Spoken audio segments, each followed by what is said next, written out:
নারায়ণগঞ্জে সুষ্ঠু নির্বাচনের স্বার্থে এবার সেনা মোতায়েনের কথা বললেন আওয়ামী লীগ প্রার্থী আইভি। নির্বাচনী বৈতরণী পার হওয়ার কৌশল বলছেন বিএনপি প্রার্থী। গতবার কিন্তু নারায়ণগঞ্জে অনেক কথা হয়েছে, আমিও সেনাবাহিনী চেয়েছি সুষ্ঠু নির্বাচনের জন্য তার যা প্রয়োজন নির্বাচন কমিশনের ওনারা সেটাই করবে। এর আগে উনি সেনাবাহিনীর প্রয়োজন নাই, জনগণে ওনার সেনাবাহিনী এই ধরনের বক্তব্য দিয়েছেন। পরবর্তীতে হয়তো বুঝতে পেরেছেন জনগণ তার সাথে নাই। দেখছিলেন সময়ের বিশেষ শিরোনাম। দুপুরের সময়ের সঙ্গে আছি আমি ওয়াহিদা স্বপ্না এবং আমি কামরুজ্জামান মামুন। এবার অন্যান্য শীর্ষ সংবাদ। পুলিশি চাঁদাবাজি বন্ধ সহ 9 দফা দাবিতে চট্টগ্রামে চলছে পরিবহন ধর্মঘট। ঢাকা সহ সারা দেশের সঙ্গে সড়ক যোগাযোগ বন্ধ, যাত্রীদের ভোগান্তি। সিলেটে কলেজ ছাত্রী খাদিজা হত্যা চেষ্টা মামলায় বদরুলের বিচার শুরু, আগামী 5 ডিসেম্বর থেকে সাক্ষ্য গ্রহণ। অনুপ্রবেশকারী রোহিঙ্গাদের নিয়ে সংকটে কক্সবাজারের স্থানীয়রা চান না নতুন করে আর কোনো অনুপ্রবেশ, সীমান্তে নজরদারি বাড়ানোর দাবি।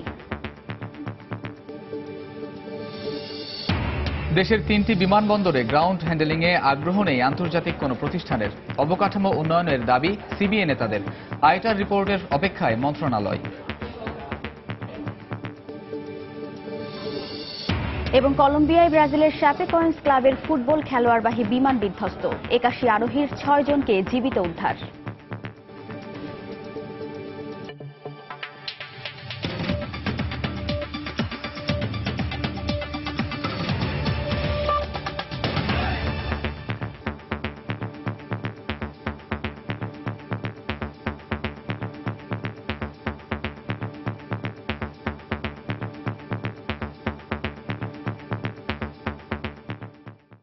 নারায়ণগঞ্জ সিটি কর্পোরেশন নির্বাচনে সেনা মোতায়েন নিয়ে নিজের অবস্থান পাল্টেছেন আওয়ামী লীগ প্রার্থী সেলিনা হায়াৎ আইভি।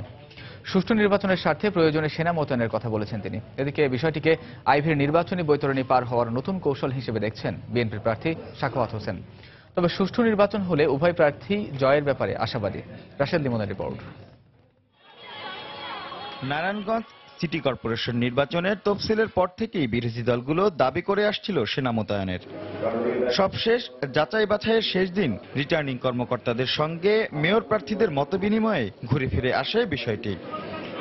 এক্ষেত্রে বরাবরই সেনা মোতায়েনের বিপক্ষে ছিলেন আওয়ামী লীগ মনোনীত প্রার্থী সেলিনা হায়াৎ আইভি। এবার নিজের অবস্থান বদলেছেন তিনি। গতবার কিন্তু নারায়ণগঞ্জে অনেক কথা হয়েছে, আমিও সেনাবাহিনী চেয়েছি যদি নির্বাচন কমিশন মনে করে যে তার সুষ্ঠু নির্বাচনের জন্য তার যা প্রয়োজন নির্বাচন কমিশনের ওনারা সেটাই করবে এবং নির্বাচন কমিশন যে সিদ্ধান্ত তার প্রয়োজন মনে করে উনি সেই সিদ্ধান্ত নেবে। এদিকে বিএনপি মনোনীত প্রার্থী সাখাওয়াত হোসেন বলছেন জনবিচ্ছিন্নতা বুঝতে পেরেই সেনাবাহিনী চাইছেন আইভি। এর আগে উনি সেনাবাহিনীর প্রয়োজন নাই, জনগণে ওনার সেনাবাহিনী এই ধরনের বক্তব্য দিয়েছেন। পরবর্তীতে হয়তো বুঝতে পেরেছেন জনগণ তার সাথে নাই। তারা চাচ্ছে একটা জোর জবরদস্তিমূলক নির্বাচন করতে এবং তারা সরকারি দলের যে প্রতীক আছে প্রতীকের জোরে ভোটের বিতরণী পার হতে চাচ্ছে। তবে একটি গ্রহণযোগ্য নির্বাচন অনুষ্ঠিত হলে নিজের জয়ের ব্যাপারে আশাবাদী এ দুই হেভিওয়েট প্রার্থী। আগামী 22 তারিখের নির্বাচন, সেই নির্বাচনেই নির্ধারিত করবে জনগণ যে কে আসলে যোগ্য কে অযোগ্য। শত বাধা অতিক্রম করে আমি যখন তাদের কাছে গিয়েছি ঠিক তদ্রুপভাবে তারা যেন আমাকে আমার জীবনের শেষ দিনটি পর্যন্ত সুযোগ দেয় তাদের পাশে। 22 ডিসেম্বর প্রথমবারের মতো দলীয় প্রতীকে হতে যাচ্ছে নারায়ণগঞ্জ সিটি কর্পোরেশন নির্বাচন। রাশেদ লিমন, সময় সংবাদ, নারায়ণগঞ্জ। বাস ট্রাকের আলাদা টার্মিনাল নির্মাণ ও পুলিশি চাঁদাবাজি বন্ধ সহ 9 দফা দাবিতে বৃহত্তর চট্টগ্রামে পরিবহন ধর্মঘট পালন করছে বাংলাদেশ সড়ক পরিবহন ও শ্রমিক ফেডারেশন। ধর্মঘটের কারণে দুর্ভোগে পড়েছেন যাত্রীরা। কর্মসূচি প্রত্যাহারের বিষয়ে দুপুরে অতিরিক্ত পুলিশ কমিশনারের সঙ্গে বৈঠকে বসেছেন শ্রমিক ফেডারেশনের নেতাকর্মীরা। চট্টগ্রাম থেকে পার্থপ্রতিম বিশ্বাসের পাঠানো তথ্য ও ছবি নিয়ে ডেস্ক রিপোর্ট। মঙ্গলবার সকালে বাসস্ট্যান্ডে এসে কোনো গাড়ি না পেয়ে বিপাকে পড়েন যাত্রীরা। ভোর থেকে চট্টগ্রাম শহরের বড় বড় সড়কগুলোতে শত শত মানুষকে গণপরিবহনের জন্য অপেক্ষা করতে দেখা যায়। এমনকি নগরীর কদমতলী বাস টার্মিনাল থেকেও ছেড়ে যায়নি চট্টগ্রামের অভ্যন্তরীণ এবং দূরপাল্লার কোনো যান। সকাল 6টায় বেরিয়েছি চকরিয়া যাওয়ার জন্য, কোনো বাসই যায় না। ঢাকা থেকে এসে সেটা কাজে, এখানে এসে দেখলাম যে পরিবহন ধর্মঘট চলতেছে। তো ইমার্জেন্সি কাজে যে কেউ ঢাকা যেতে যায় সে যেতে পারতেছে না। কলেজে যাওয়ার জন্য সকালে যখন আশা নিয়ে বের হলাম, এসে এখন আমি কলেজে যাওয়ার জন্য কোনো গাড়ি পাচ্ছি না। রাস্তাঘাটে যে ধরনের অত্যাচার চলতেছে, পুলিশের চাঁদাবাজি এবং টার্মিনালের যে অবস্থা, ওই বিধেতে আমরা সবাই মিলে এই ধর্মঘট ডাকা হয়েছে। পরিবহন ধর্মঘট চলছে, সেজন্য রাস্তাঘাট খালি, আমাদের যাত্রী আসলেও এটাকে আমাকে ফেরত দিতে হচ্ছে। সড়ক পরিবহন ও শ্রমিক ফেডারেশনের নেতারা বলছেন, পুলিশি চাঁদাবাজি বন্ধ সহ 9 দফা দাবিতে এই কর্মসূচি। তিনটি পুলিশকে আমরা খুশি করে গাড়ি চালাতে হয়। শ্রমিকেরা এদেরকে খুশি করতে না পারলে তাদেরকে পথে পথে নাজেহাল করা হয়। আমাদের জন্য কোথাও একটা টার্মিনাল নির্মাণ করা হয়নি। যারা এখানে দায়িত্বে আছেন, আমরা কর্তৃপক্ষ বলবো, তারা কোনো উদ্যোগ না নেওয়াতে আছে চট্টগ্রামে এই যানজট হচ্ছে। 12 নভেম্বর সড়ক পরিবহন ও সেতুমন্ত্রী বরাবর একটি স্মারকলিপি দেয়া হলেও দাবি বাস্তবায়নের কোনো আশ্বাস না পেয়ে ধর্মঘটের মতো কঠোর কর্মসূচিতে শ্রমিক ফেডারেশন। সময় সংবাদ, চট্টগ্রাম। দর্শক, এই মুহূর্তে সিএমপি কার্যালয়ে আছেন সহকর্মী পার্থপ্রতিম বিশ্বাস। পরিবহন ধর্মঘটের বর্তমান পরিস্থিতি জানতে সরাসরি চলে যাচ্ছি তার কাছে। পার্থ। স্বপ্না, আমরা এখন আছি চট্টগ্রামের সিএমপি কার্যালয়ে। আজকে কিন্তু 9 দফা দাবিতে চট্টগ্রামের পরিবহন শ্রমিকরা যে ধর্মঘট ডেকেছিল, সেই ধর্মঘটের আসলে নিরসনে কিন্তু চট্টগ্রামের পুলিশ কমিশনার কার্যালয়ে তাদেরকে নিয়ে এখন জরুরি মিটিংয়ে বসেছে। তো সেক্ষেত্রে আমরা বলতে পারি কিছুক্ষণের মধ্যে হয়তো একটি ফলাফল আসতে পারে। সেক্ষেত্রে তো এখানে যারা পরিবহন শ্রমিক নেতারা আছেন, তারা এখানে তাদের যে বক্তব্য রয়েছে, তাদের যে সমস্যার কথা রয়েছে, সেগুলো তারা এখানে তুলে ধরছেন। অতিরিক্ত police commissioner Masudul Hasan traffic, তার নেতৃত্বে কিন্তু এখানে এই বৈঠকটি অনুষ্ঠিত হচ্ছে। এছাড়া পুলিশ সুপার নুরেল আলম, তিনিও এখানে উপস্থিত আছেন এবং পরিবহন শ্রমিক নেতা যারা রয়েছেন, তারা তাদের যে সমস্যাগুলো রয়েছে, তাদের যে 9 দফা দাবি রয়েছে, সেই 9 দফা দাবিগুলো তারা এখানে উত্থাপন করছে। যেহেতু আজকে 24 ঘন্টার ধর্মঘট ডাকা হয়েছিল এবং ধর্মঘটের কিন্তু আমরা দেখতে পেয়েছি সকাল থেকে কিন্তু চট্টগ্রামে যারা জনসাধারণ রয়েছে প্রচুর দুর্ভোগে তারা পড়েছে। সকাল থেকেই তারা চলতে পারেনি এবং চট্টগ্রামের যে বাস টার্মিনালগুলো রয়েছে, আমরা সকালে বদ্রার বাস টার্মিনাল দেখেছি, এছাড়া কদমতলী বাস টার্মিনাল দেখেছি, সেখান থেকেও কিন্তু কোনো গাড়ি যেমন ছেড়ে যায়নি বা কোনো গাড়িও কিন্তু এখানে আসেনি। এছাড়া চট্টগ্রামের যে গণপরিবহনগুলো রয়েছে, সেই গণপরিবহনগুলো ছিল এক প্রকার বন্ধ। এক্ষেত্রে যারা যাত্রীরা রয়েছে, সকালে যারা কর্মজীবী মানুষরা বের হয়েছে, তাদেরকে চরম ভোগান্তিতে পড়তে হয়েছে। সেক্ষেত্রে এখানে যারা পরিবহন সংগঠনের নেতারা যারা ছিল, তারা বলছিল তাদের সাথে পুলিশ বা প্রশাসনের পক্ষ থেকে কোনো ধরনের কথা বলা হয়নি, তাদেরকে কোনো কিছু জানানো হয়নি। তো সেই কারণেই কিন্তু তারা এই ধর্মঘটটি আহ্বান করেছিল। তবে আসলে এই জনগণের চরম দুর্ভোগের কারণে কিন্তু পুলিশের পক্ষ থেকে উদ্যোগী হয়ে কিন্তু এই সভাটি আহ্বান করা হয়েছে সিএমপি কার্যালয়ে। সেক্ষেত্রে পরিবহন শ্রমিকের যত নেতা রয়েছে, তারা সবাই কিন্তু এখানে এসেছেন।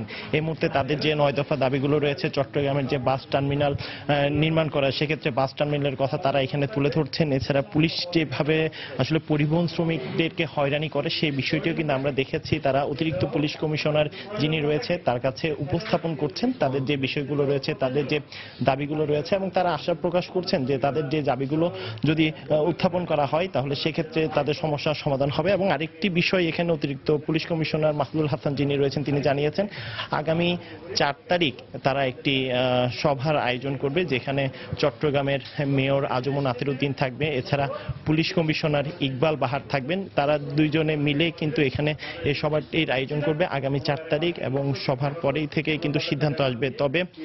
তবে এখনো পর্যন্ত তারা বলছে যে আজকের যে ধর্মঘট চলছে, সেই ধর্মঘটটি হয়তো কিছুক্ষণের মধ্যেই প্রত্যাহার হতে পারে, এমনটি আমরা শুনতে পেয়েছি এখানে যারা পরিবহন শ্রমিক নেতা রয়েছে তাদের কাছ থেকে। এবং তারাও আশাবাদী পুলিশের পক্ষ থেকে যদি তারা সর্বোচ্চ আশ্বাস পায়, সেক্ষেত্রে তারা তাদের ধর্মঘট প্রত্যাহার করবে, এমনটি তারা আমাদেরকে জানিয়েছে। তো ধর্মঘট প্রত্যাহার হলে আমরা আপনাদেরকে সেটি সময় টিভির মাধ্যমে জানিয়ে দিব। তো এই ছিল আমার কাছে এখনো পর্যন্ত পুলিশ কমিশনার কার্যালয় থেকে সর্বশেষ খবর। স্বপ্না।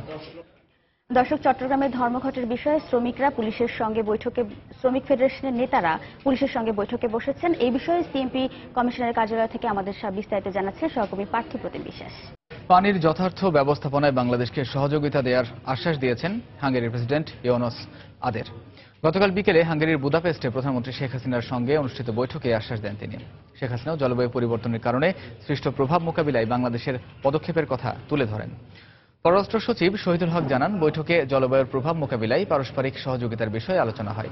এতে প্রধানমন্ত্রী শেখ হাসিনা বলেন, হুমকির মুখে থাকা এই জনগোষ্ঠীর জন্য ইতোমধ্যে সরকার নিজস্ব তহবিল গঠন করেছে।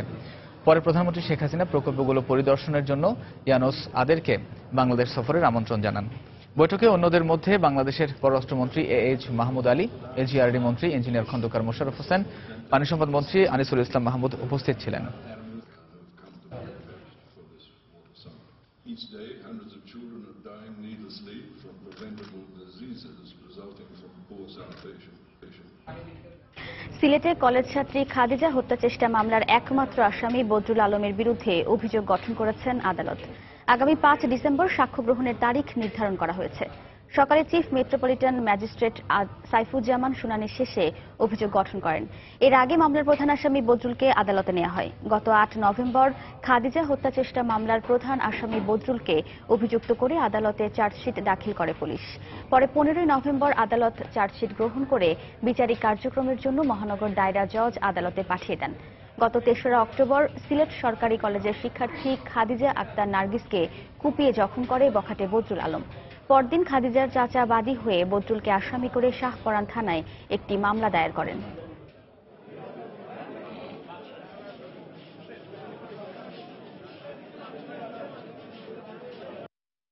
মাননীয় আদালতে আসামি বদরুলের বিরুদ্ধে এই সংশ্লিষ্ট ধারায় আমরা চার্জ গঠন করেছি এবং আগামী 5-12 তারিখে সাক্ষীর জন্য আদালত ধার্য করেছেন। আমিও চাই অতি তাড়াতাড়ি তার যেন বিচার হয়, বিচার হয়ে উপযুক্ত শাস্তি চাই। ময়মনসিংহের ফুলবাড়িয়ায় আন্দোলনকারীদের সঙ্গে পুলিশের সংঘর্ষে এক কলেজ শিক্ষক নিহতের ঘটনায় শিক্ষা মন্ত্রণালয় গঠিত 3 সদস্যের তদন্ত কমিটি ঘটনাস্থল পরিদর্শন করেছেন। দুপুরে তদন্ত কমিটির প্রধান মাধ্যমিক ও উচ্চ শিক্ষা অধিদপ্তরের কলেজ ও প্রশাসন শাখার পরিচালক অধ্যাপক শামসুল ইসলামের নেতৃত্বে কমিটির সদস্যরা ঘটনাস্থল পরিদর্শন করেন।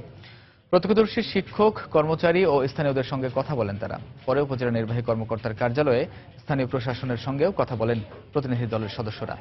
ঘটনার পর থেকে শহরে 144 ধারা জারি রয়েছে। গত রোববার ফুলবাড়িয়া ডিগ্রি কলেজ জাতীয়করণের দাবিতে আন্দোলনরত শিক্ষার্থীদের সঙ্গে পুলিশের সংঘর্ষ হয়। এতে কলেজ শিক্ষক আবুল কালাম আজাদ সহ এক পথচারী নিহত হন।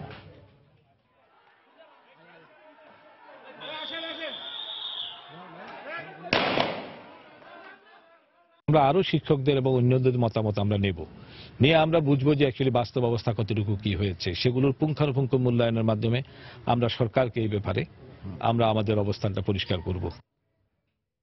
দেশে নতুন করে আর কোনো রোহিঙ্গা অনুপ্রবেশ চান না কক্সবাজারের স্থানীয়রা। সীমান্তে আইনশৃঙ্খলা রক্ষা বাহিনীর সদস্য বাড়ানোর পাশাপাশি কঠোর নজরদারি দাবি তাদের। সীমান্তরক্ষী বাহিনী বিজিবি ও কোস্টগার্ড বলছে অনুপ্রবেশ ঠেকাতে কঠোর অবস্থানে তারা। সুজাউদ্দিন রুবেলের তথ্য ও মোহাম্মদ ফরাজের ছবি নিয়ে ডেস্ক রিপোর্ট। মিয়ানমারের সহিংসতার পরিপ্রেক্ষিতে রাখাইন রাজ্যের বিভিন্ন গ্রাম থেকে প্রতিদিনই রাতের আধারে সীমান্তের নাফ নদী পার হয়ে বাংলাদেশে ঢুকে পড়ছে রোহিঙ্গারা। এসব রোহিঙ্গা আশ্রয় নিচ্ছে পাহাড়ি কিংবা অনিবন্ধিত শরণার্থী ক্যাম্পগুলোতে। ফলে নতুন করে এদেশে রোহিঙ্গা অনুপ্রবেশের ঘটনায় শঙ্কিত কক্সবাজারের স্থানীয়রা। যে পরিস্থিতি তৈরি হয়েছে তাতেও আরো বিপুল সংখ্যক রোহিঙ্গা বাংলাদেশে ঢুকে পড়ার অপেক্ষায় রয়েছে। অনেকে রাতের আধারে ফাঁক ফোকর দিয়ে ঢুকে পড়ছে। এটা অত্যন্ত উদ্বেগজনক। রোহিঙ্গারা বিগত সময়ে রামু বৌদ্ধ মন্দিরে হামলা সহ এবং কুতুবপালম শরণার্থী ক্যাম্পের আনসার ক্যাম্পে হামলা চালিয়ে এরা আনসারদের অস্ত্র লুট করেছে। আমরা কোনোভাবেই রোহিঙ্গারা বাংলাদেশে আসুক এটা আমরা চাই না।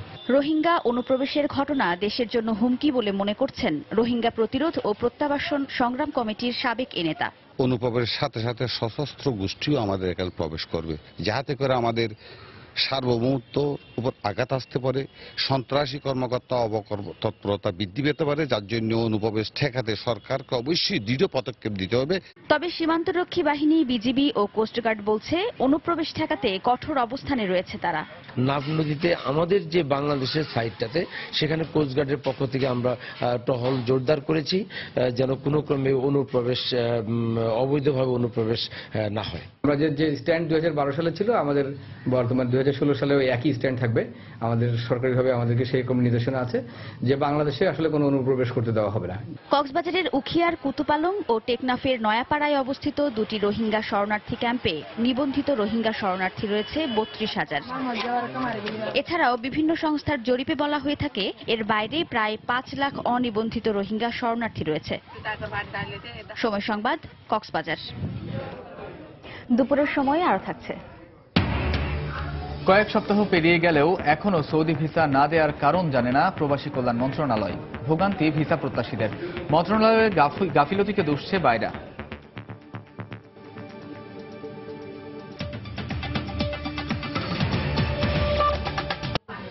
দেশের বাইরের খবর। ব্রাজিলের একটি বিমান 81 জন আরোহী নিয়ে কলম্বিয়ায় বিধ্বস্ত হয়েছে। ব্রাজিলের প্রাদেশিক দল শ্যাপেকোয়েন্সের ফুটবলাররা ছিলেন বিমানটিতে।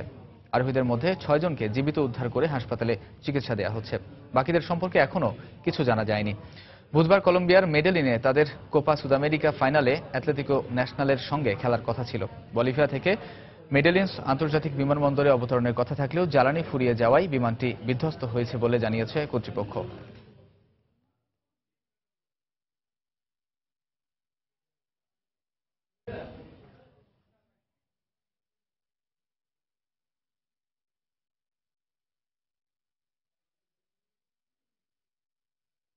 শাহজালাল সহ দেশের 3টি আন্তর্জাতিক বিমানবন্দরের গ্রাউন্ড হ্যান্ডলিং এর কাজ অংশীদারিত্বের ভিত্তিতে যৌথভাবে পরিচালনার জন্য বাংলাদেশ বিমানের আরএফপি আহ্বানের পর পার হয়েছে 9 মাস। কিন্তু ইন্টারন্যাশনাল এয়ার ট্রাফিক অ্যাসোসিয়েশন আইএটার পরামর্শক নিয়োগ ছাড়া আর কোনো অগ্রগতি হয়নি। বেসামরিক বিমান পরিবহন ও পর্যটন মন্ত্রী জানান, আইএটার রিপোর্টের ভিত্তিতে এ ব্যাপারে সিদ্ধান্ত নেওয়া হবে। তবে বিমানের সিবিএ নেতাদের দাবি, অবকাঠামো উন্নয়ন ছাড়া আন্তর্জাতিক কোনো প্রতিষ্ঠান গ্রাউন্ড হ্যান্ডলিং এ আগ্রহী হবে না। বিস্তারিত জানাচ্ছেন হাজরা শিউলি। বাংলাদেশ বিমানের অব্যবস্থাপনা, অদক্ষতা ও নানা অনিয়মের অভিযোগে গ্রাউন্ড হ্যান্ডলিং এর জন্য দক্ষ অপারেটর নিয়োগে বেশ কয়েকবার উদ্যোগ নেয় কর্তৃপক্ষ। কিন্তু নানা জটিলতা এবং বাংলাদেশ বিমানের সিবিএ নেতাদের আন্দোলনে তা সফল হয়নি। গত ফেব্রুয়ারিতে নিরাপত্তা ঘাটতির কারণ দেখিয়ে যুক্তরাজ্য বাংলাদেশ থেকে সরাসরি কার্গো বিমান চলাচলে নিষেধাজ্ঞা আরোপের পর আবার আলোচনায় আসে গ্রাউন্ড হ্যান্ডলিং। এরপর শাহজালাল সহ দেশের 3 আন্তর্জাতিক বিমানবন্দরের গ্রাউন্ড হ্যান্ডলিং অংশীদারিত্বের ভিত্তিতে পরিচালনার জন্য গত মার্চে আরএফপি আহ্বান করে বাংলাদেশ বিমান।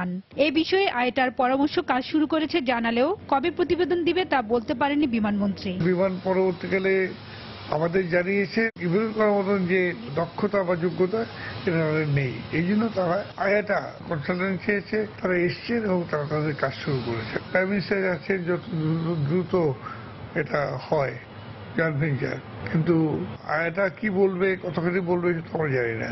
বিমানের সিবিএ নেতাদের দাবি, প্রয়োজনীয় জনবল ও যন্ত্রপাতি কেনা হলে গ্রাউন্ড হ্যান্ডলিং এর জয়েন্ট ভেঞ্চারের প্রয়োজন নেই।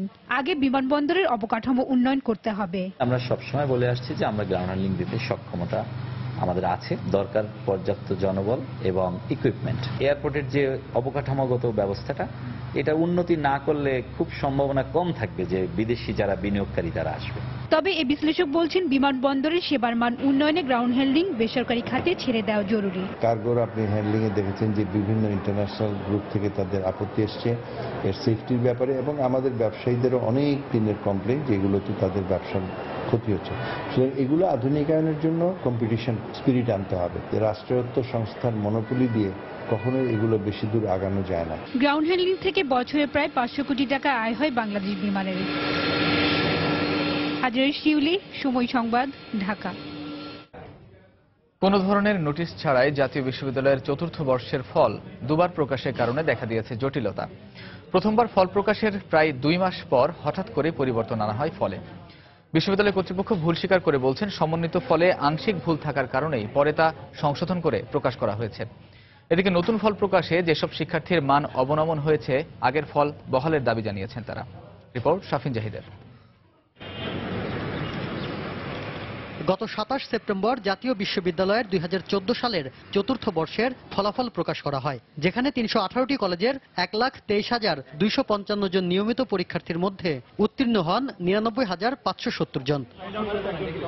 প্রকাশ হওয়া এই ফলাফলে ত্রুটি রয়েছে এমন কোনো নোটিশ ছাড়াই হঠাৎ করেই গত 21 নভেম্বর বিশ্ববিদ্যালয়ের ওয়েবসাইট থেকে আগের ফল সরিয়ে নতুন ফলাফল বসিয়ে দেওয়া হয়। এর ফলে 34 জন শিক্ষার্থী অকৃতকার্য হওয়ার পাশাপাশি প্রায় 9,000 পরীক্ষার্থীর ফলাফলে পরিবর্তন দেখা যায়, যেখানে প্রায় 4,000 শিক্ষার্থীর নম্বর প্রথমবারের চেয়ে কমে আসে। বিশ্ববিদ্যালয় কর্তৃপক্ষের এমন সিদ্ধান্তের প্রতিবাদ ও পূর্বের ফলাফল বহালের দাবিতে মানববন্ধন করে ক্ষোভ প্রকাশ করেছেন ঢাকার বেশ কয়েকটি কলেজের শিক্ষার্থীরা। 2 মাস পরে সেই রেজাল্ট কোনো নোটিশ ছাড়াই 21 তারিখে চেঞ্জ করে দিয়েছে, তারা নোটিশ দিচ্ছে 24 তারিখে। দীর্ঘ সেশন জটের ঘানি পার করে যে ছাত্ররা আজকে এই ফলাফলটা করলো, তার মধ্যে আপনি দেখবেন যে এখন এই ফলাফলটা পরিবর্তন আসলে যৌক্তিক কোনো কারণ নেই। বিভিন্ন জায়গায় চাকরির ক্ষেত্রে বিভিন্ন জায়গায় বিভিন্ন ছেলেরা অ্যাপ্লাই করছে, সেখানে আমাদেরকে চিট ভাববে। জাতীয় বিশ্ববিদ্যালয় এমন ভুল স্বীকার করে বলছে, ফলাফল প্রস্তুতের সময় প্রযুক্তিগত ত্রুটির কারণে এমন সমস্যার সম্মুখীন হতে হয়েছে। এই যে ঘটনা হলো তার জন্য আমরা দুঃখ প্রকাশ করেছি। এখন আমরা তো মানুষ, এবং মানুষ পথে কাজ করতে গেলে কখনো না কখনো এটাকে একবার 100% যে নিশ্চিত করা করতে পারলে তো ভালো, কিন্তু এই ঘটনাটা ঘটে যাচ্ছে। এ ঘটনায় এরই মধ্যে 3 কর্মকর্তাকে কারণ দর্শাতে বলা হয়েছে। সেই সাথে প্রো ভাইস চ্যান্সেলরের নেতৃত্বে গঠন করা হয়েছে 3 সদস্যের তদন্ত কমিটি। জাতীয় বিশ্ববিদ্যালয়ের ছাত্র তারা দায়িত্ববান, সচেতন এবং তারা বুঝবে যে এই ধরনের একটা ঘটনা ঘটতে পারে এবং কর্তৃপক্ষ সততার সাথেই সে বিষয়টাকে হ্যান্ডেল করেছে। মান অবনয়ন অথবা অকৃতকার্য হয়েছে এমন কোন শিক্ষার্থী চাইলেই মান উন্নয়নের জন্য আবারও পরীক্ষা দিতে পারবেন বলেও জানান জাতীয় বিশ্ববিদ্যালয়ের উপাচার্য। সেই সাথে ভবিষ্যতে যাতে এমন কোনো ঘটনা আর না ঘটে সেজন্য আরও সতর্ক থাকবে বলেও জানান তারা। শাফিন জাহিদ, সময় সংবাদ, গাজীপুর। দুপুরের সময় আরো থাকছে। ভারতের জম্মু কাশ্মীরের সেনা ক্যাম্পে সন্ত্রাসী হামলায় 3 জন নিহত, আহত 3। সন্ত্রাসীদের ধরতে নিরাপত্তা বাহিনীর অভিযান শুরু।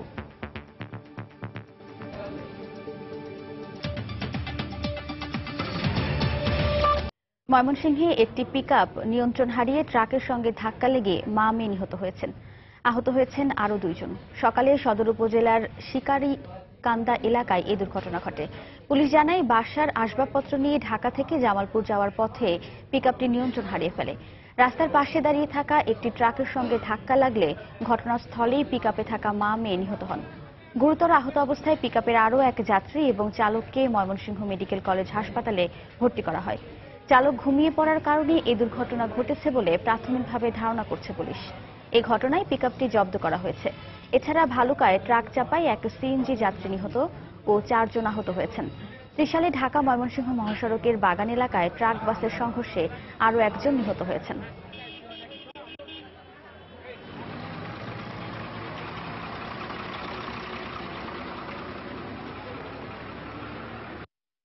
পিকআপ গাড়ির ড্রাইভার নিয়ন্ত্রণ হারিয়ে ট্রাকের সাথে লাগাই দেয়। পরে ঘটনাস্থলেই মা শিশু বাচ্চা 5 বছরের এবং মা 30 বছর বয়স মারা যান এবং ভিকটিমের স্বামী আহত অবস্থায় এবং ড্রাইভার আহত অবস্থায় হাসপাতালে ভর্তি আছে। কয়েক সপ্তাহ পেরিয়ে গেলেও এখনো উদ্ঘাটন হয়নি কি কারণে শ্রমিক ভিসা দিচ্ছে না সৌদি দূতাবাস।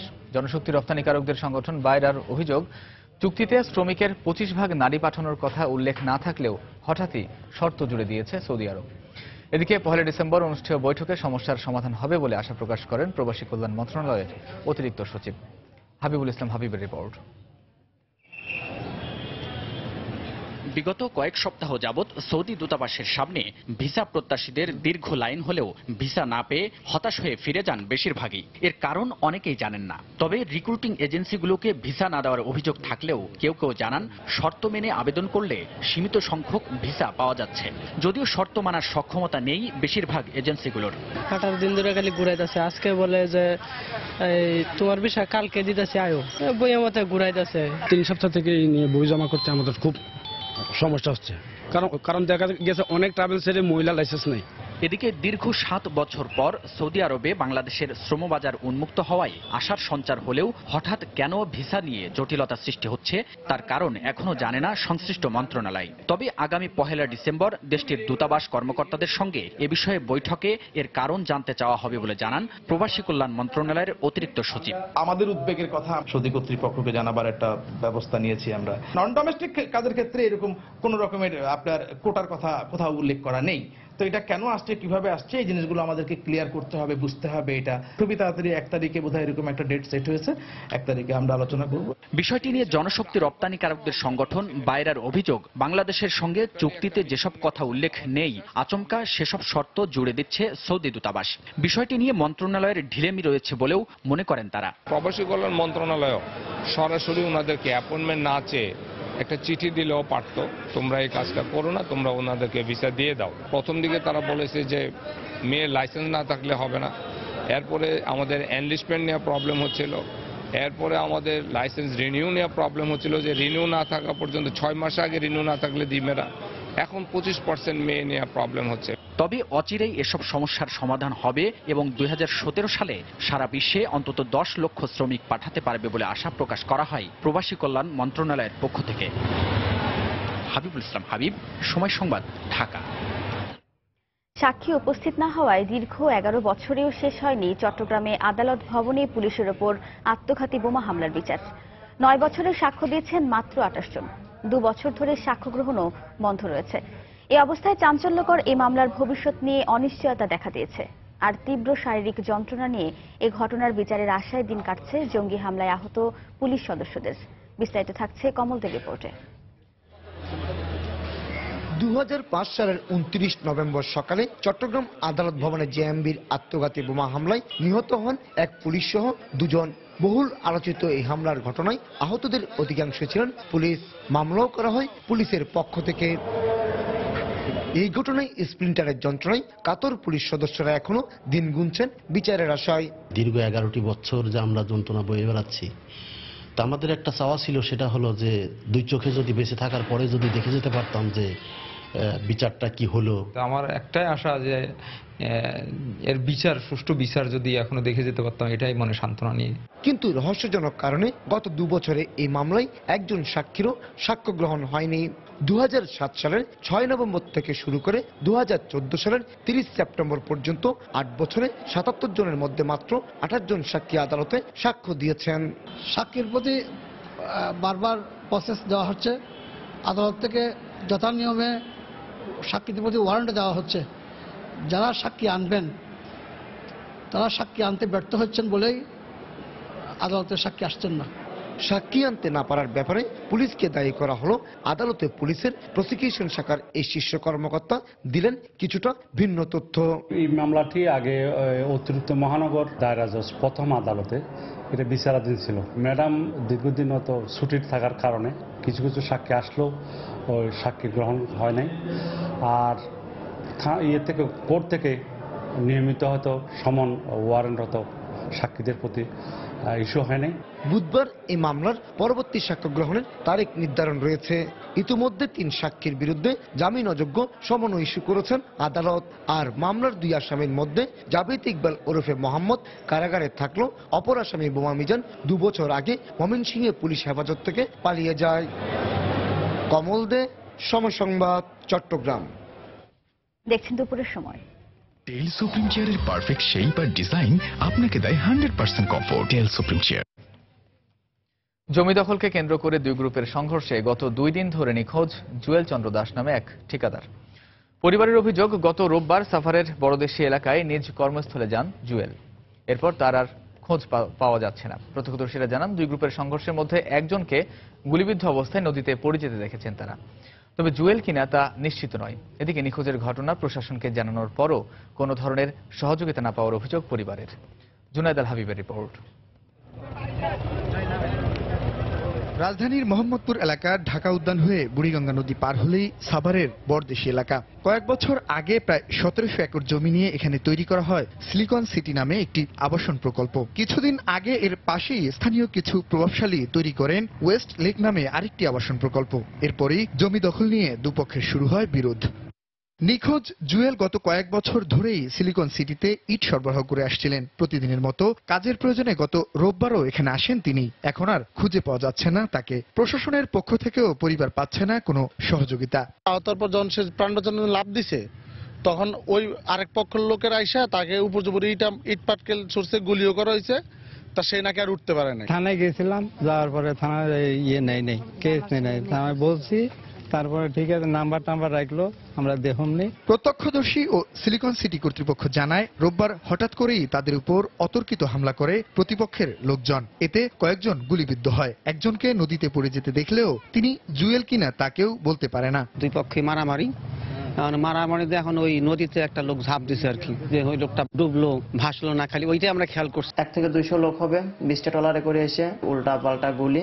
এর মধ্যে আমাদের 6 জনের গায়ে গুলি লাগছে। অভিযোগ এড়িয়ে প্রতিপক্ষ বলছে ভিন্ন কথা। যদি কোনো কিছু এরকম হয়ে থাকে, আইনের ঊর্ধ্বে তো কেউই না আমরা, তাই না? সেটা তদন্তের সাপেক্ষে দেখা যাবে। এদিকে সোমবার বিকেল থেকে নিখোঁজ জুয়েলের লাশ উদ্ধারে বুড়িগঙ্গা নদীতে খোঁজাখুঁজি শুরু করেছে ফায়ার সার্ভিস। আমাদেরকে সংবাদ দেয় আজকে বিকাল 4টা বাজে। তারপরে আমরা এই জায়গায় এসে পৌঁছাই, আমরা ঘটনাস্থলে এসে উদ্ধার অভিযান শুরু করি। এ বিষয়ে ক্যামেরার সামনে কথা বলতে রাজি হননি সাভার থানা কর্তৃপক্ষ। মামলা তদন্ত চলতেছে, বক্তব্য কি এখন পরে মামলা তদন্ত হচ্ছে, তদন্তের পরে। জুনায়েদ আল হাবিব, সময় সংবাদ, সাভার। বছরের পর বছর কর্মকর্তাদের অনুপস্থিতির কারণে রাষ্ট্রীয় সেবা থেকে বঞ্চিত হচ্ছেন ভোলার মনপুরা উপজেলার বাসিন্দারা। উপজেলা নির্বাহী কর্মকর্তা সহ 25 জন দপ্তর প্রধানের মধ্যে দীর্ঘদিন ধরে শূন্য রয়েছে 21টি পদেই। শূন্য এসব পদে ভারপ্রাপ্ত ও অতিরিক্ত হিসেবে দায়িত্ব পালন করছেন পার্শ্ববর্তী উপজেলার কর্মকর্তারা। এতে চরম দুর্ভোগের শিকার লক্ষাধিক মানুষ।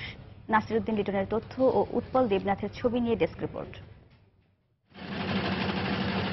জেলা সদর থেকে প্রায় 80 কিলোমিটার দক্ষিণে সাগরকুলের উপজেলা মনপুরা, কিন্তু অনুন্নত যোগাযোগ ব্যবস্থা ও আধুনিক সুযোগ সুবিধা না থাকায় পদায়নের পরও এখানে আসতে চায় না সরকারি কর্মকর্তারা। বর্তমানে উপজেলা নির্বাহী কর্মকর্তা সহ 15টি দপ্তর প্রধানের দায়িত্ব পালন করছেন অন্য উপজেলার কর্মকর্তারা। আর ভূমির সহকারী কমিশনার, উপজেলা প্রকৌশলী, প্রাণী সম্পদ কর্মকর্তার মতো গুরুত্বপূর্ণ 8টি পদ শূন্য রয়েছে দীর্ঘদিন ধরে। প্রয়োজনীয় সেবার জন্য এখানকার বাসিন্দাদের উত্তাল মেঘনা পাড়ি দিয়ে পার্শ্ববর্তী তজুমউদ্দিন ও চরফ্যাশন উপজেলায় যেতে হয়। এতে মনপুরাবাসীকে চরম দুর্ভোগের শিকার হতে হচ্ছে। কৃষি অফিসে আরো 2 দিন আসি, অফিস বন্ধ ভাই, কর্মকর্তারা কেউ থাকে না। ঘূর্ণিঝড় কর্মসূচি অফিসে আসছি, মানে কর্মকর্তা নাই, ওনাকে হয় নাই। কিছু অফিসার আছে তারা শুধু বেতন নেওয়ার জন্য মাস শেষে মনপুরা আসে। আমাদের অফিসার অতিরিক্ত দায়িত্ব আছে, সে 2 মাসের ট্রেনিং এ ঢাকাতে গেছে। দায়িত্বে আছে উপজেলা টিম লিডার, উনি এখন অফিসের বাইরে।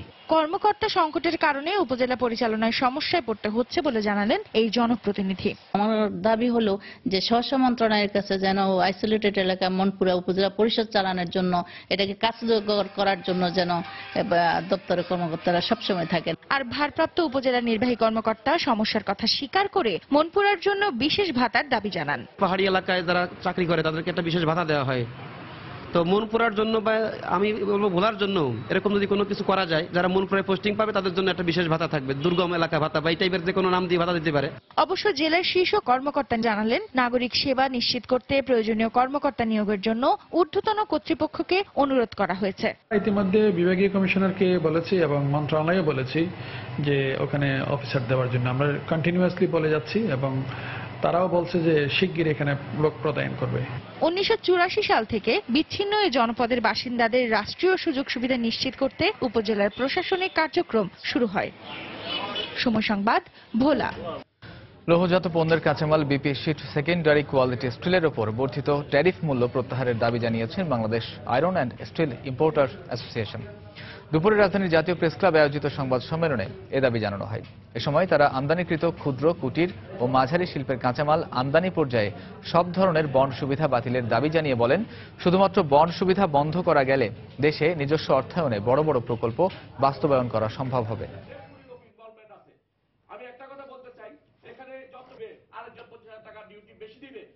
বাজারে যদি মালটা আমরা বিক্রি করতে চাই, এই প্রভাবটা তো এই সাধারণ জনগণের উপর পড়বে।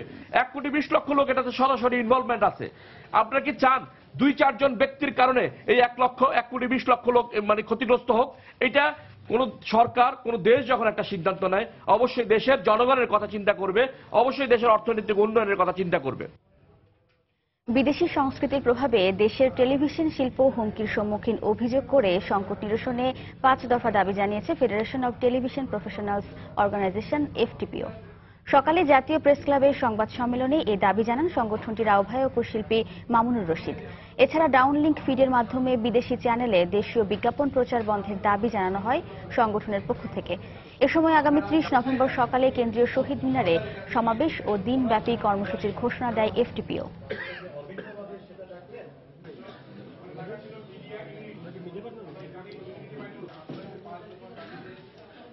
টেলিভিশন শিল্পের বিদ্যমান সংকট উত্তরণ সহ এই শিল্পের সার্বিক সুরক্ষার লক্ষ্যে আমরা উল্লেখিত 5 দফা দাবি নিয়ে 30 নভেম্বর সকাল 10টায় কেন্দ্রীয় শহীদ মিনার প্রাঙ্গণে মিলিত হচ্ছি।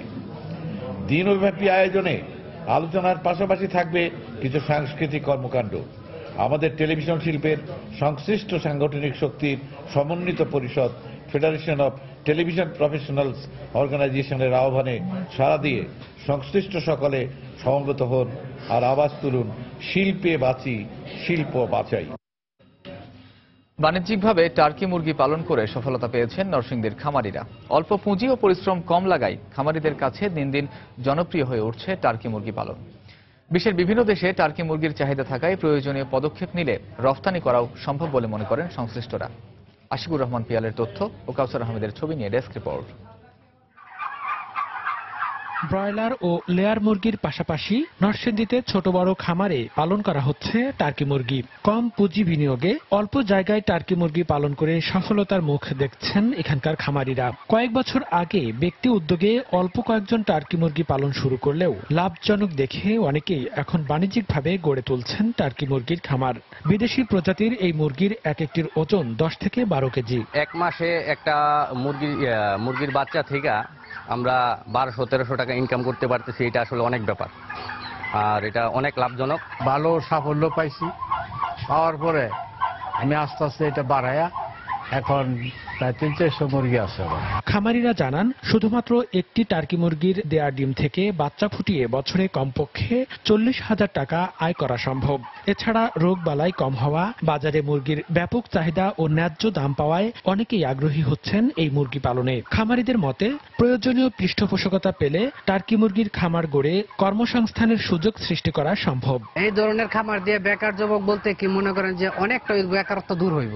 আমাদের দেখা দেখি আরো অনেক মানুষ উৎসাহ হইয়া এই টার্কির খামার করার চিন্তা ভাবনা করতেছে। এদিকে টার্কি মুরগি পালনে খামারিদের প্রয়োজনীয় পরামর্শ দেওয়া হচ্ছে বলে জানালেন জেলার প্রাণী সম্পদ কর্মকর্তা।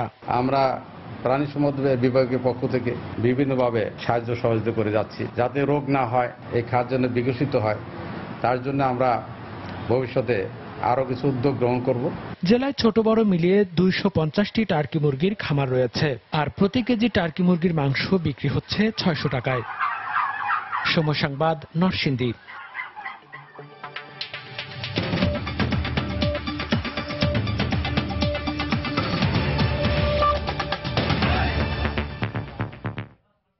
ভারতের জম্মু ও কাশ্মীরের নাগরোটার একটি ক্যাম্পে সন্ত্রাসী হামলায় 3 সেনা নিহত ও 3 জন আহত হয়েছেন। কর্তৃপক্ষ জানায় মঙ্গলবার ভোরে জম্মু শহর থেকে 20 কিলোমিটার দূরে 16 জন সেনা থাকা একটি ক্যাম্পে অতর্কিত গুলি চালায় হামলাকারীরা। হামলার পর কয়েক ঘণ্টা সন্ত্রাসীদের সঙ্গে সেনাদের ব্যাপক গোলাগুলি চলে বলে জানায় এনডিটিভি। অন্তত 4 সন্ত্রাসী ক্যাম্পের আশপাশে লুকিয়ে আছে বলে ধারণা করা হচ্ছে। তাদের ধরতে নিরাপত্তা বাহিনীর অভিযান চলছে। এই হামলার পর সাম্বা সেক্টরের সীমান্ত দিয়ে পাকিস্তানের ভূখণ্ড থেকে আরও কয়েকজন সন্ত্রাসীর প্রবেশের চেষ্টা রুখে দেওয়া হয়েছে বলেও জানায় ভারতীয় সীমান্তরক্ষীরা। জম্মুর সীমান্ত অঞ্চলে নিরাপত্তা রক্ষায় নিয়োজিত সেনাবাহিনীর স্থানীয় সদর দপ্তর নাগরোটায় অবস্থিত। হামলার পর থেকে পুরো এলাকাটি ঘিরে রেখেছে সেনারা। স্থানীয় সব স্কুল ও মহাসড়কে যান চলাচল বন্ধ রয়েছে। এর আগে গত সেপ্টেম্বরে কাশ্মীরের উরি সেনা ঘাঁটিতে সন্ত্রাসী হামলায় 19 সেনা সদস্য নিহত হন।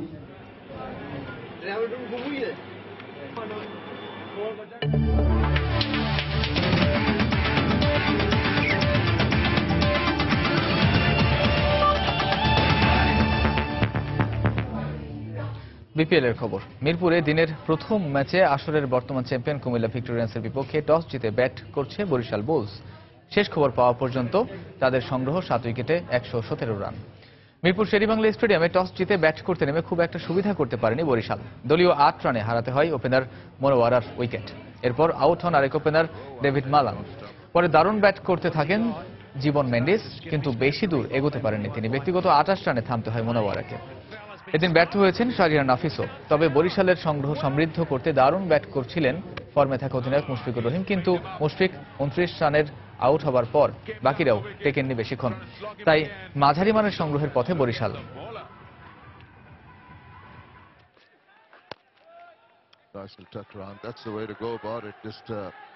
Play the ball to its merit. You don't have to hit it too hard. That almost went to the boundary. এদিকে দিনের আরেক গুরুত্বপূর্ণ ম্যাচে খুলনা টাইটান্স মুখোমুখি হবে চিটাগাং ভাইকিংসের। তারকাবহুল দল না হলেও মাহমুদুল্লাহ রিয়াদের নেতৃত্বে দারুণ পারফর্ম করছে খুলনা। তবে ব্যাটিংটা ভাবাচ্ছে তাদের। প্লে অফ নিশ্চিত করতে শেষ পর্যন্ত নেট রান রেটের হিসেবে যাতে পিছিয়ে না পড়ে দল, সেদিকেই মনোযোগ তাদের, এমনটা জানিয়েছেন টাইটান্স অলরাউন্ডার অলোক কাপালি। ম্যাচটি শুরু হবে সন্ধ্যা 5:45টায়। বিপিএলে এবারের চমক খুলনা টাইটান্স 9 ম্যাচে 6 জয়ে প্লে অফের দৌড়ে বেশ ভালো অবস্থান তাদের। অথচ বিপিএল শুরুর আগে এই দলটিকে নিয়ে এতটা ভাবেননি তেমন কেউই। অন্যান্য দলের ডাগআউটে যখন টি-20-র বিশ্ব তারকাদের মেলা, তখন টাইটান্স হেঁটেছে সম্পূর্ণ ভিন্ন পথে। বিদেশি রিক্রুটদের মধ্যে ক্যারিবীয় আন্দ্রে ফ্লেচার, কেভন কুপার আর পাকিস্তানি পেসার জুনায়েদ খান ছাড়া বলার মতো নেই কেউ। তবে যতটুকু আস্থা ওই মাহমুদুল্লাহ রিয়াদের কাঁধেই। এই টাইগার অলরাউন্ডারের অতিমানবীয় পারফরমেন্স আর নেতৃত্বেই আশা জাগিয়েছে টাইটান্স। কিন্তু গ্রুপ পর্বের শেষ ভাগে এসে নেট রান রেটের হিসেব কষতে হচ্ছে খুলনাকে, কেননা বেশিরভাগ ম্যাচেই মাঝারি মানের সংগ্রহ পেয়েছে তারা। তো প্রথমে রান রেট অনেক পিছিয়ে ছিলাম, কিন্তু এখন দেখতেছি যে না, আমাদের অনেকটা মোটামুটি অনেক ভালো আসছে আর কি। তো আমাদের এই 3টা ম্যাচ যদি আমরা খুব ভালো খেলতে পারি, তো আমাদের রান রেট নিয়ে আসলে চিন্তা করার কোনো দরকার নেই। সামনের ম্যাচে প্রতিপক্ষ চিটাগং ভাইকিংসকে নিয়ে আলাদা পরিকল্পনা আছে টাইটান্সের। ব্যাটিং দানব ক্রিস গেইল তো আছেনই, টাইটান্স বোলারদের সামলাতে হবে তামিম ইকবাল, মোহাম্মদ নবী আর শোয়েব মালিকদেরও। তারপরও ধারাবাহিকতা ধরে রাখার প্রত্যয় খুলনার। আমাদের বড় নেম নেই, জাস্ট আমরা আমাদের খেলাটা খেলতেছি। তার মানে যে আমরা যদি যেগুলো আমরা হয়তো বা 80% 90% যেখানে 100% দিলে হয়তো বা আমাদের জন্য খুব ভালো হবে। চিটাং টিম এখন ভালো ইয়েতে আছে, আমাদেরও খুব ভালো যাচ্ছে আর কি। তার মানে যে আমরা চেষ্টা করবো, আমরা পজিটিভ থাকবো। আসলে কে আছে ওই টিমে ওইরূপ চিন্তা না করে যাস আমরা পজিটিভ খেলাটা খেলবো। এদিকে শুরুর দিকের হতাশা ঘুচিয়ে টেবিলের উপরের দিকে উঠে এসেছে চিটাগং ভাইকিংস। তারকাবহুল দল নিয়ে বেশ উজ্জীবিত তারা। আর আগের দেখায় খুলনা টাইটান্সের কাছে 4 রানের হারে শোধ তোলার মোক্ষম সুযোগ কাজে লাগাতেও মরিয়া তারা। মাকসুম আলম খান, সময় সংবাদ, ঢাকা। দুপুরের সময় এ পর্যায়ে শীর্ষ সংবাদ জানিয়ে দিচ্ছি আরেকবার। নারায়ণগঞ্জে সুষ্ঠু নির্বাচনের স্বার্থে এবার সেনা মোতায়েনের কথা বললেন আওয়ামী লীগ প্রার্থী আইভি। নির্বাচনী বৈতরণী পার হওয়ার কৌশল বলছেন বিএনপি প্রার্থী। পুলিশি চাঁদাবাজি বন্ধ সহ 9 দফা দাবিতে চট্টগ্রামে চলছে পরিবহন ধর্মঘট। ঢাকা সহ সারা দেশের সঙ্গে সড়ক যোগাযোগ বন্ধ, যাত্রীদের ভোগান্তি। সিলেটে কলেজ ছাত্রী খাদিজা হত্যা চেষ্টা মামলায় বদরুলের বিচার শুরু। আগামী 5 ডিসেম্বর থেকে সাক্ষ্য গ্রহণ। দেশের 3টি বিমানবন্দরে গ্রাউন্ড হ্যান্ডেলিংয়ে আগ্রহ নেই আন্তর্জাতিক কোনো প্রতিষ্ঠানের। অবকাঠামো উন্নয়নের দাবি সিবিএ নেতাদের। আয়টার রিপোর্টের অপেক্ষায় মন্ত্রণালয়।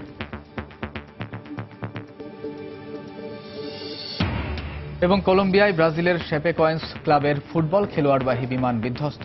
81 আরোহীর 6 জনকে জীবিত উদ্ধার। এই ছিল দুপুরের সময়। যে কোনো খবর পেতে ভিজিট করুন সময়নিউজ.tv আর সঙ্গে থাকুন সময়।